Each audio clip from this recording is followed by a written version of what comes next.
Okay, the date is October 6th, 2019, and it's a Sunday afternoon. And this is a practice session. I don't think that I need this talking head on over here, so I'm going to go ahead and shut it down. Stop video there. A practice session. So I'm practicing the lecture I'm going to give on Wednesday, I believe. And so I'll record this and give you the benefit of it. Where we were last night, we had created this form, and the form had a insert player. So when I did a start on it, I started and it ran this guy, this initial form. And if I said execute, when I said execute the initial form, I would probably change that button to go to insert player. We go to the insert player form. When I click the insert player form, it just says okay. That's all it does. And that it doesn't, nothing else. Back, execute, insert player, okay, back. And that's all it does, close.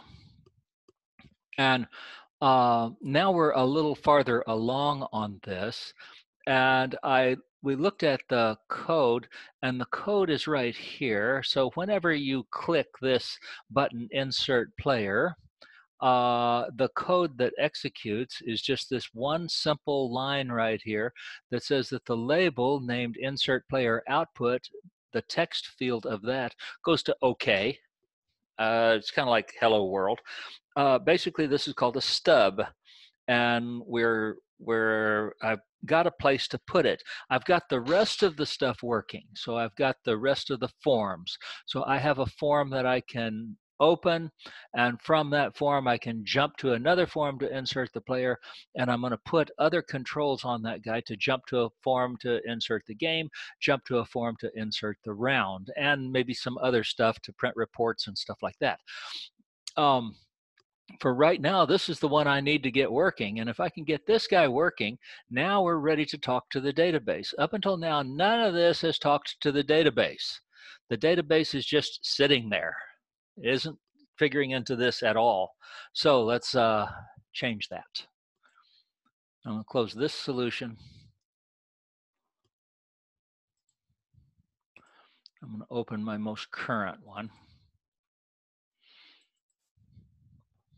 Okay. So here we are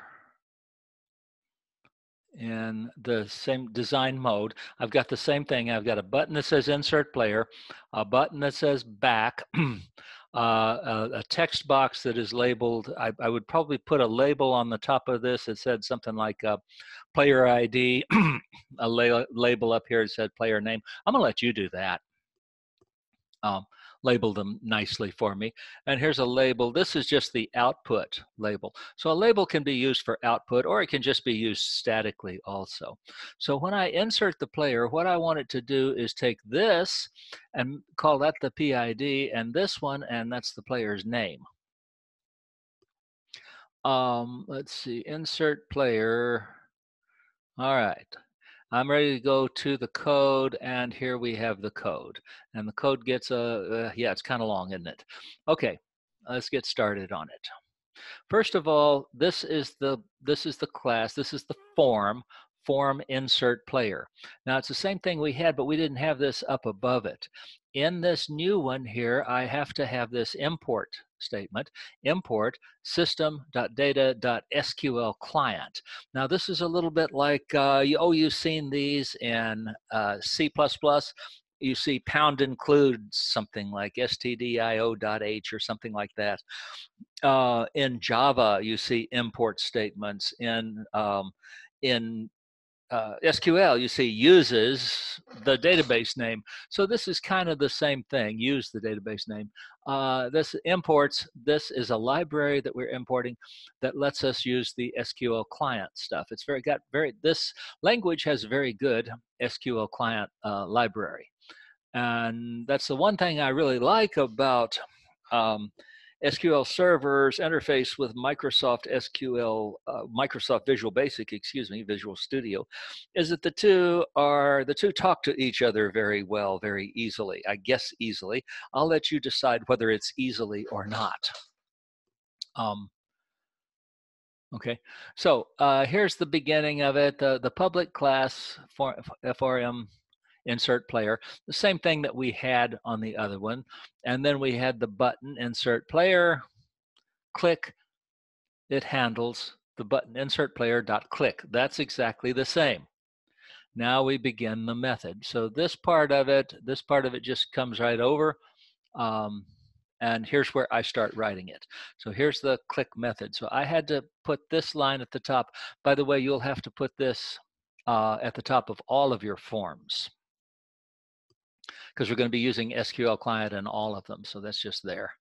Let's talk about this. Okay, I say a well-written form will always check all of the data it can before it makes the connection. In other words, what can it check to see if it's right before it makes the connection? Well, it can check to see if any of those fields are null. I don't have to send it to the database to find out that the PID is null, or that there's no player ID in there. There's no point in sending it across to the database and then letting the database error out. We can catch it right here without even making the connection. Making a database connection is expensive. What else could I check?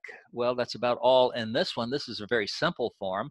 But what about playing around? I could check that each player was either R or P or S. They were both, that we had valid players, that there was a valid game established. No, I don't think I can. No, I'm sorry. I cannot check valid players in the form because I have to be connected to the database for that. But I'd like to avoid everything I can. I want to avoid going to the database. I can tell you who the winner is without going to the database. I don't have to run the code in the database. I can run that code right in Visual Basic. So I would like to catch it, and I'm going to ask you to add that to it.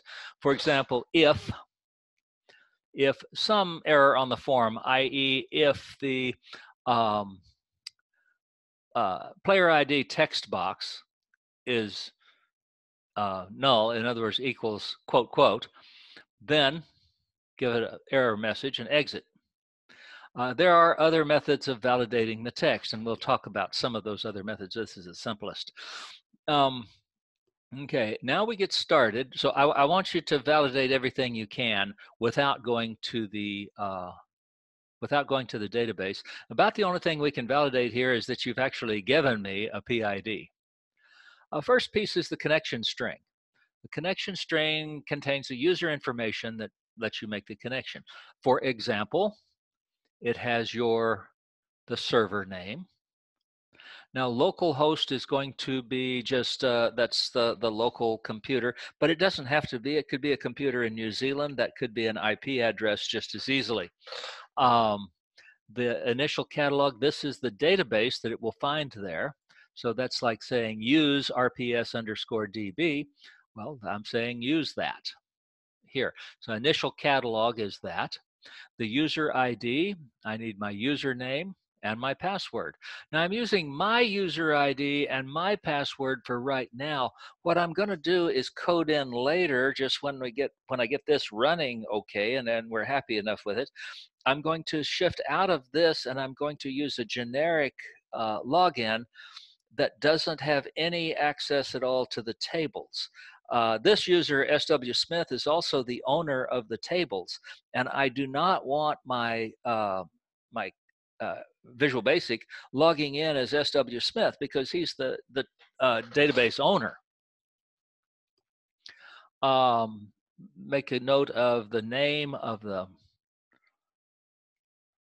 server. I tried this and it didn't work, so I try a few things that don't work, and I tried quite a few things here. I just made a note here that this won't work. Okay, next we create the connection, and to create the connection, I'm going to pass it the connect string. So my connect string. And so I dimension my connection as SQL connection and new SQL connection. So this says allocate memory for a new SQL connection and pass it as a parameter the information it needs to make the connection. Now, to be honest, I'm done with my connect string. I'll never use this again. So I could have picked this up and put it down here, just taken this quoted string and put it in here, but I think it does better to create it and then pass the string in to the constructor of SQL connection. So my SQL connection is an SQL connection. Give me a new one and use my connect string. So this is the first place that I have used this SQL client library. Right here, I'm appealing to that. If I don't have that import up there, I'll get an error right here. This is the SQL we will execute, and this is what we'll call the procedure. So procedure insert player. So this is just a string. And then the next block, we're going to set up the SQL command, which will be passed to the server. Now, I could use dynamic SQL, but that's something that I like to get away from every chance I get. If I'm in an old server and I have to do that, then I have to check everything about it to make sure they're not sending SQL code to me. In this one, it won't matter because this code never gets executed. So my SQL command is an SQL command. Give me a new SQL command. So new one. Sets it up. I give it the connection, put the connection into it. This is the one I created up here. SQL command type is a stored procedure, and the command text is this line right here, DBO proc insert player. Now that's what I'm going to execute. Now I have to set up the parameters. So MySQL command dot parameters, add with value. Now here is where the names get to be important. This name must be a parameter to the proc insert player at PID. It has to be that I have to spell it correctly. If I change its name here, it isn't going to work. Okay.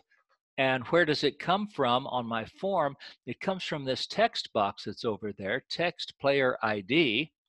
And that's this guy right here, comes from that text box. And then P name comes from the other text box. So these two guys are the parameters to this procedure, PID and P name. I'm going to go ahead and let it be null. So you can, I didn't constrain the database against null. You might do that. If you do that, that's fine. That's your business. I just went ahead and said, well, if you don't want to give me your name, that's fine. I'm going to let you play anyway. But you have to give me a valid ID because that's the primary key. Next two lines are an output parameter. Here, this is the one I always get wrong. I change it somehow. ERRLVL. I have to give it its data type here because it's an output. Remember, I changed this data type over there in the subroutine to tiny int. So I made it a tiny int because it's only got 3 or 4 values. And remember, a tiny int, SQL database tiny int, that's we're going to see that used again in just a minute. And the error level dot direction is output. Okay, I know this looks a little strange, but at this point from about here, everything's going to be the same in all of them. All of these guys are going to be the same. So the form insert game is going to use these same connections. It's going to use the same connect string. It's going to use the same my connection. It's going to use the procedure will be a little bit different. It'll be procedure insert game. command will be set up the same way. Connection will be done the same way. Storage procedure, SQL. Now, these guys are going to change because I've got to do the parameters. So the parameter names PID, let's see, to insert a game, I'm going to have two games. I have player 1 ID and player 2 ID. And player 1 ID, player 2 ID, and then I'll have an error level there too. So let's see, I have two, player 1 ID, player 2 ID. Do I have a game ID? I think I just have these two guys there. And then I have this will be the same. Okay, now we're ready. Once we get all that set up, I've got the command. So I've got my connection data set up. I've got the connection made, or I'm ready to make the connection. This is the SQL I'm going to execute. I've got the, what is it? What type is it? SQL. I've got the parameters set up, the input parameters. The output parameter is set up. It took 2 lines for that. Now I'm ready to go. Okay. Now, because I can have an error here, I don't know, maybe the SQL server might not be up and running. So I'm going to dimension this EX. EX is an exception, SQL exception. SQL exception is defined in the library up there. Try my SQL connection dot open. If it doesn't exist, this is going to throw an exception right here. MySQL command, execute non-query, and this is where it all happens. So it just got executed. The PID and name got sent to the database. MySQL connection.close. So I make some observations here. SQL connection is expensive. We don't like just having them sitting around open. I want to open the connection, get my business done, get it closed as fast as possible. Now, catch the exception. If I have an exception, oops, SQL login failed, nothing I can do, exit. Okay, now that I've got it, if I get here, I got something back. So I have to take that output parameter and put it into a local variable. So I do SRV error level. SRV is subroutine variable error level as byte. A byte in VB is tiny int in SQL. And so just go out there and get it. This is how you do it, and put it into this variable. So now I've got it in a variable. I'm done with the SQL stuff. This is the end of SQL. So the SQL has all happened, and at this point, everything has happened. The stored procedure has executed. It has either connected to the database or it has not. Well, if it failed to connect to the database, I'm already out of there. If I had some error happen down in the database, then I returned with something besides a 0 in that SRV, ERRLVL subroutine variable error level. So if I come back with anything but a 0, I'm going to know I got a message. Here's where I get just a little bit cute. You know, I don't ever get a chance to do much programming in this language, so I kind of like to play around with it a little bit. And this next one, I could have done all this with if then else logic. What I did, if you look at this, I dimensioned an array of strings, error messages plural. There's 4 error messages as strings, 0, 1, 2, and 3. Error message 0 says player ID.text, in other words, a player ID Bob, was inserted successfully. Okay. If it's a 1, insert failed because the player's ID is null. If it's a 2, insert failed because, print the player's name, is already in use. If it's a 3, I just don't know what it is. It shouldn't be a 3. I say it failed. I don't know. Contact tech support.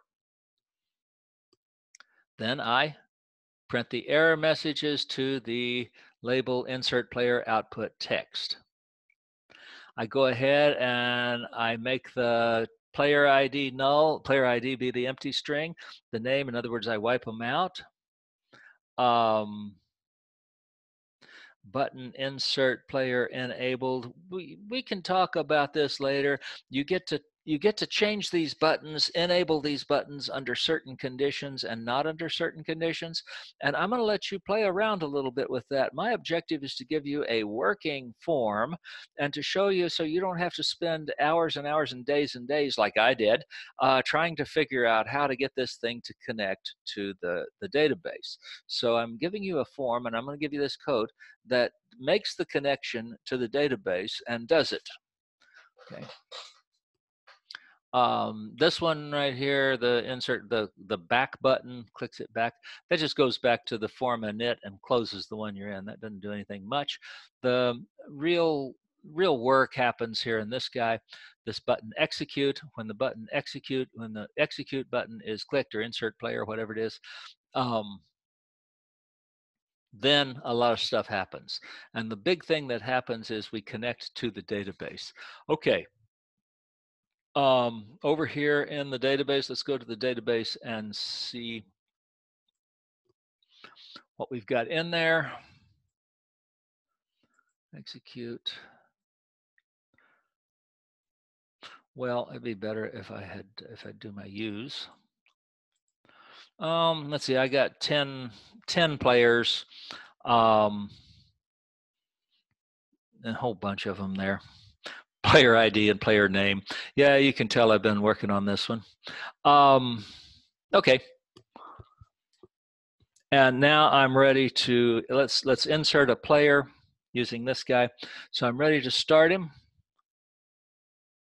So let's go over to our insert player. How about the player's name is A, and the player's ID is A, and the player's name is capital A. Insert player, and I got the message back that A was inserted successfully. Okay, so that was fun. We'll do B.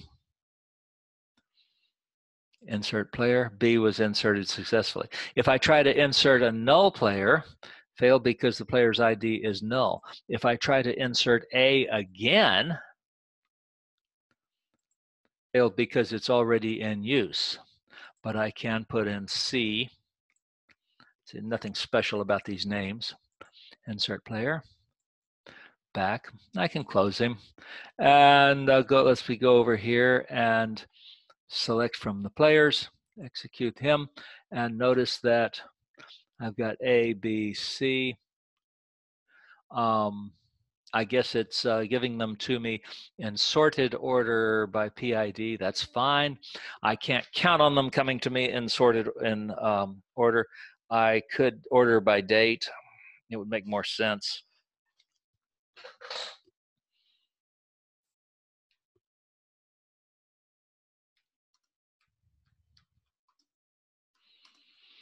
Order by P date.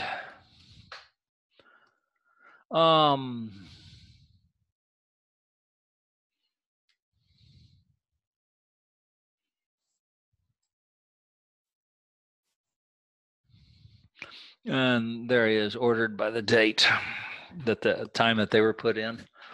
Okay. Now, if I want to delete anything from players, if I just try to delete the players where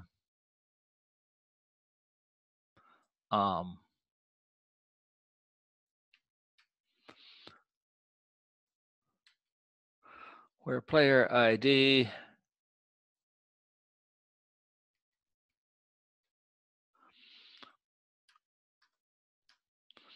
where PID is equal to, let's go A. Now, there's nothing wrong with that delete statement. If I try to do that delete statement, bingo, and I say execute him, what happened? Hey, delete not allowed. Why isn't delete allowed? Well, I've got triggers on mine. Now, you don't have to have the triggers working to use the Visual Basic. So you should be working on the triggers. They're not that hard to do. If you're not doing them, don't get behind in here, but we do need to start working on the Visual Basic. So I'm giving you this Visual Basic code, and I'll get this zipped and sent to you. So you're going to get this, and you'll be able to do it. Now, your server name may vary. Right here, your server name might be different depending on how you did it. Your user ID and password will certainly be different. Okay? Don't use my user ID and password. First place, it won't work because you don't have it set up. So you use your user ID and your password. And the next thing we're going to do is change that to a generic user ID, kind of like public user and a public password, where if somebody gets it, they can't do a lot of damage, because you have to assume that the attacker will get this code. They will be able to read this code. They're not supposed to be able to read this code, but the fact that it's out there on the web server means that that's very likely going to get knocked over. So they'll probably get this code. And I don't want them to get my password, because my password is the database owner, and that would be a disaster. So we'll change that, and so that's a line that we'll change. I made a couple of other changes in it. What did I do? Let me go back over here to view. I want to see the solution. Where's my solution? There he is. Solution Explorer. I closed down some of this stuff because I don't have much room to work with it. Solution Explorer, I go down to my project, and in my project, I'm going to go to the view. I want to see the properties window of the project.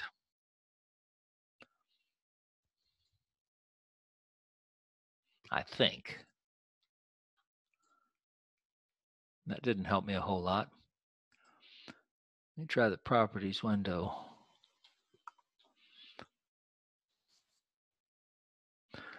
There.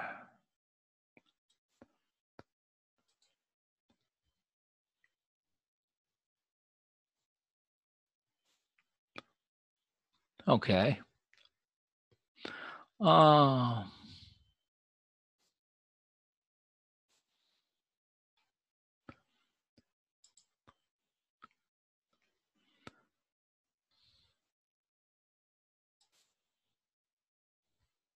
There. I changed something about it.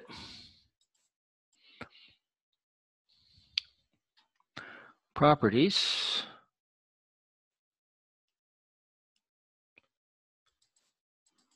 That should be one of these guys right up here. My project folder name.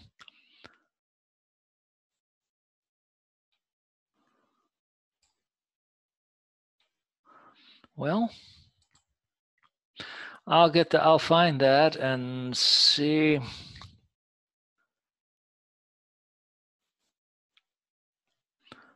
I changed it to where it exits when you close the last folder. I think it's going to be right here. Well, okay, I'm going to leave that one alone. I will get this zipped and out to you. What I would like to see you do is, let's see, the initial form. You can make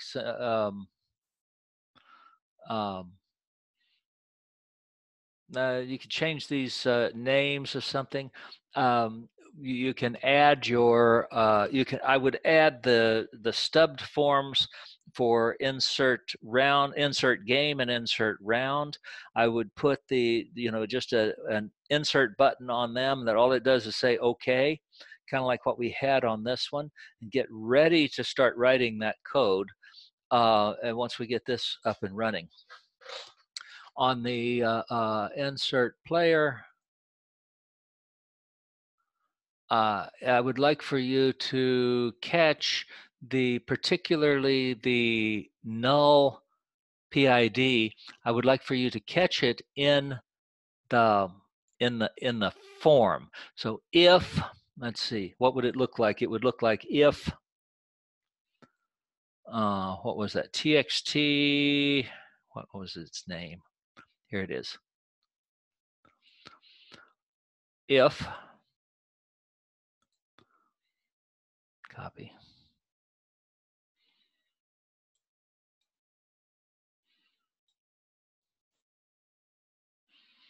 If TXT equals, oops.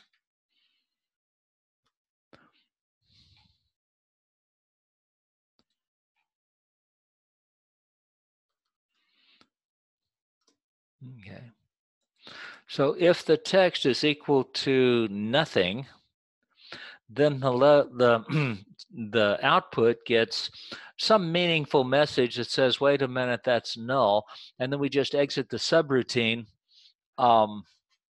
There's no point in going all the way over, connecting to the database, sending everything over there, and having the procedure discover that it's null. We should catch everything we can possibly catch right here. Now, there's no way I can catch a duplicate player ID without connecting to the database. Okay. One thing I wanted to warn you on if then else in Visual Basic works just about like if then else works every place else, but it has a couple of little differences. Those of you who are used to C programming and Java programming, take note please. If you are in C or Java or most applications, and you say if some condition A, whatever it is, and some other condition B, then do something else, okay? Now let's focus on that if. If A and B. Suppose A is false. Suppose A is false. What is the value of A and B? Well, it's got to be false because one side of it is false. There is no point in looking at the other side. So if I said, it'd be like me saying to you, if today is Friday and I have enough money, today isn't Friday. I told you today was Sunday, so it's Sunday I'm making this on Sunday, so it's not Friday. So Friday is false. I don't have to check my pocket to see if I have enough money because today is not Friday. Therefore, there's no point in fooling with trying to figure out the second piece of it. So that's called a short circuit Boolean evaluation. And many are the languages that do that. C does that, Java does that. Most of that family of languages, I don't know of any that don't. Python does it, I'm pretty sure. I'm not a Python programmer. SQL Server will do it, but Visual Basic does not short circuit.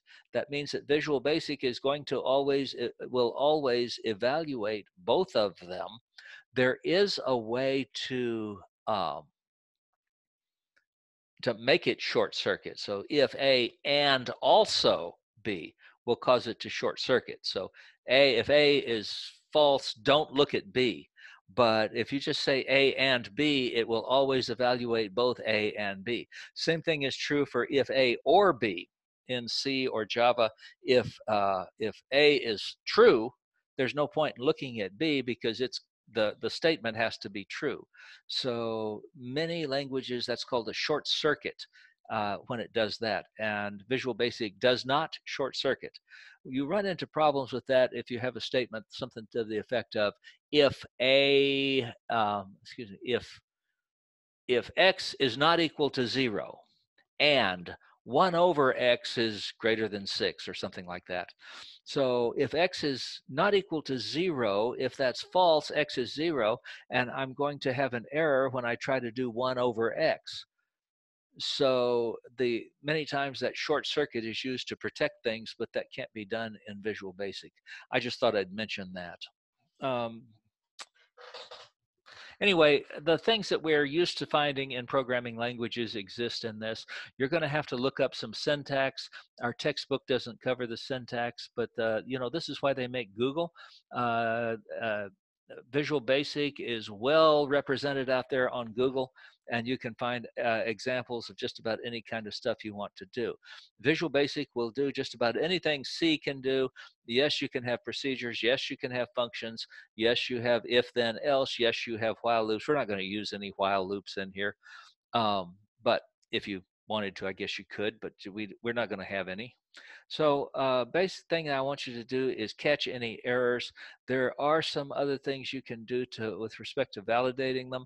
You can use the form to validate. In other words, when you put something into the text box, you can check it just as you're putting it in. So you can set a trigger on the text box. If you, let me see it here, form, insert player. Okay, the text change when here is a method text change. Whenever you change the text, you can validate it right there. And you can take that out.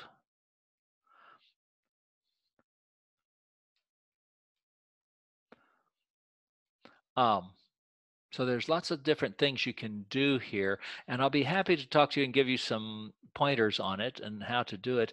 But the main thing is get this guy running and start thinking about how you would apply this to the next one. Okay, because I'm not going to write the next one for you. So I'm going to say file, let's do save all, and then I'm going to start it and run it again to make sure it's running. So I'm going to say execute takes me to the insert player. By the way, I would change that execute. I would change this guy to, I would have one that says insert player, insert game, insert round. I'd have 3 of them. And there's different ways you can do that. So, so I'm going to insert the player. Let's see, this is going to be player D. Insert the player. It says he was inserted. Go back, close. Now I'm going to go and make sure that he did get inserted. And there's D. He got inserted. So everything is working working well enough here. So I'm going to exit this. I'm going to save all. Close solution. And exit. And then I will get this zipped and put out there for you. And essentially, this will be the lecture that I'm going to do on Wednesday. Is what I have here. I'm just practicing it, so I don't sit there. If I make a lot of mistakes in this one, that's fine, because I never told you it was anything but practice. So when I come to class on Wednesday, I'm going to be ready to rock and roll with this stuff, and this is what we're going to do. So I'll see you then. And stopping the recording.